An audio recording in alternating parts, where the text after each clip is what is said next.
Vacuum cupping therapy একটি প্রাচীন বিকল্প চিকিৎসা পদ্ধতি যেখানে ত্বকের উপরে কাপ বসিয়ে ভ্যাকুয়াম তৈরি করা হয়। এই ভ্যাকুয়াম শরীরের রক্ত সঞ্চালন বাড়ায়, পেশির চাপ কমায় এবং নিরাময় প্রক্রিয়াকে ত্বরান্বিত করে। সাধারণত ব্যথা কমানো, প্রদাহ হ্রাস, রক্ত সঞ্চালন উন্নত করা এবং শারীরিক শীতলতার জন্য এটি ব্যবহৃত করা হয়। এটি কিভাবে কাজ করে জানুন। একটি কাপ গ্লাস বা সিলিকন বা প্লাস্টিকের তৈরি ত্বকের উপরে বসানো হয়। কাপের ভিতরে ভ্যাকুয়াম তৈরি করা হয় গরম বাতাস বা একটি সাকশন ডিভাইস ব্যবহার করে।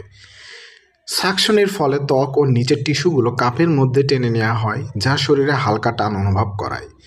কাপগুলি কয়েক মিনিটের জন্য স্থানে রাখা হয় বা হালকা মালিশের মতো করে সাজানো হয়।